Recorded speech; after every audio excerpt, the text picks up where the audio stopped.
Hello listeners and students, welcome to our English class. This is your English teacher Mrs. Preeti going to start the chapter 2 stories about flyings. Second part, The Black Aeroplane by Frederick Forsyth. First of all, I want to give you a brief outline about the chapter. It is a mystery story. Once the writer was flying his old small aeroplane named Dakota. Suddenly he was caught in dark storm weather. All instruments were failed in aeroplane. Nothing was visible outside the plane. Luckily the writer saw another aeroplane near him. It was black aeroplane. The writer kept following the black aeroplane. At last, he came out of the dark storm. He was able to land safely. The other aeroplane has disappeared in the sky. The writer walked to the control room. He wanted to ask about the other pilot, but a woman in the control room told him that there had been no other aeroplane in the sky that night. She said, "Yours was the only one I could see on the radar." So that's the brief outline of the chapter.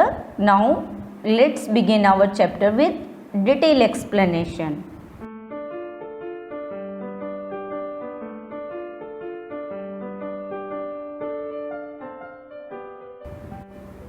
The moon was coming up in the east behind me, and stars were shining in the clear sky above me. It means it was a starry night and no cloud was seen there. The sky was clear.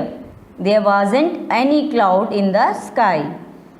I was happy to be alone high up above the sleeping countryside. कि सब सो रहे हैं और मैं बहुत खुश हूँ अकेला इतनी ऊंची जगह पे यानी स्काई में क्या कर रहा हूँ, फ्लाई कर रहा हूँ, अपना एरोप्लेन फ्लाई कर रहा हूँ. I was flying my old Dakota aeroplane over France back to England. और मैं क्या कर रहा हूँ, फ्लाई कर रहा हूँ कहाँ पे, अपना पुराना जो ओल्ड डेकोटा जो उसका एरोप्लेन है फ्रांस के ऊपर से वापस इंग्लैंड को उड़ा रहा है, मतलब इंग्लैंड की तरफ जा रहा है. I was dreaming of my holiday and looking forward to being with my family. I looked at my watch, 1:30 in the morning. It means he wanted to spend his holiday there with his family. अपनी family के साथ सपना देख रहा है कि वो अपनी हॉलीडे अपनी फैमिली के साथ बिताए. और it was an easy journey and he was feeling very happy. बहुत ज़्यादा खुश महसूस कर रहा है अपने आप को और अच्छी जर्नी है उसकी. और writer looked at his watch. It was 1:30 in the morning. Morning का टाइम था 1:30 का जब वो अपनी वॉच में देखता है writer. I should call Paris control soon I thought. It means writer want to talk to the Paris control room. As I look down past the nose of the aeroplane, I saw the lights of a big city in front of me. It means जब उसने aeroplane में सामने देखा, nose means front part of plane, सामने की तरफ देखा तो उसने क्या देखा है कि जो बिग सिटी के जो लाइट्स थी वो उसको नज़र आई. I switched on the radio and said, Paris control Dakota DS-088 here, can you hear me, I am on my way to England, over.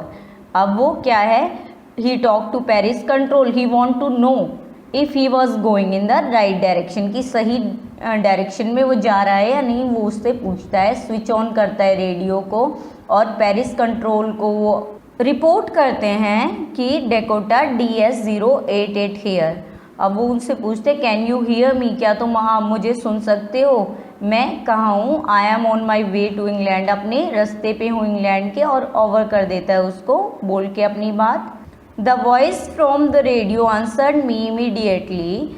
DS-088, I can hear you. You ought to turn 12 degree west now. DS-088, over.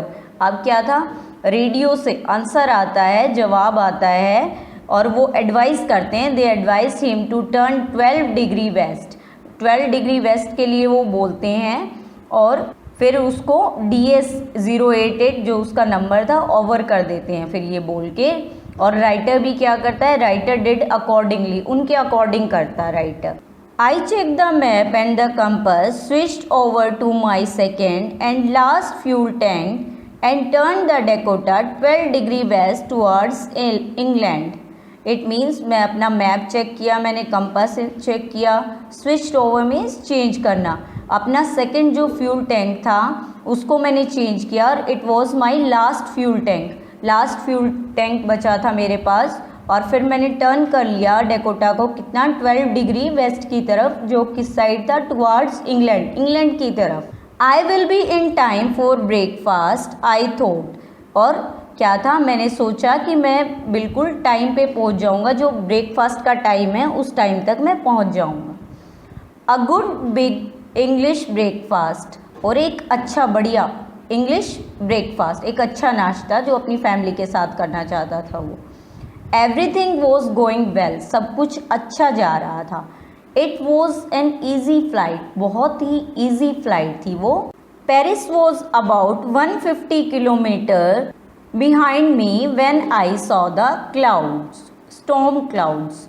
और क्या था, writer had left Paris 150 kilometre behind him, writer ने पीछे छोड़ दिया था Paris को 150 kilometre. और उसने क्या देखा, क्लाउड्स को देखा। क्लाउड भी कैसे थे, स्टॉर्म क्लाउड्स थे, तूफान वाले बादल। दे वर ह्यूज, वो काफ़ी बड़े थे। They look like black mountain standing in front of me across the sky. It means he saw huge mountains of black cloud in front of him.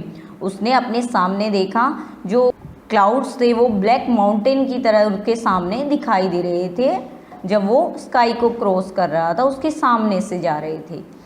I knew I could not fly up and over them and I didn't have enough fuel to fly around them to the north or south.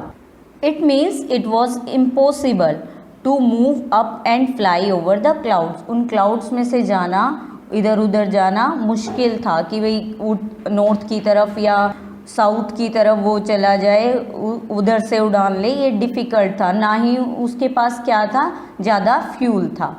I ought to go back to Paris I thought, मैंने सोचा I should go to back to Paris, कि मुझे वापस Paris जाना चाहिए। But I wanted to get home, लेकिन मुझे घर जाना था, मैं घर जाना चाहता था। आई वॉन्टेड दैट ब्रेकफास्ट, और मैं वो ब्रेकफास्ट अपनी फैमिली के साथ करना चाहता था। So this is the first part of your chapter the black aeroplane. Next part will be soon released. Thank you.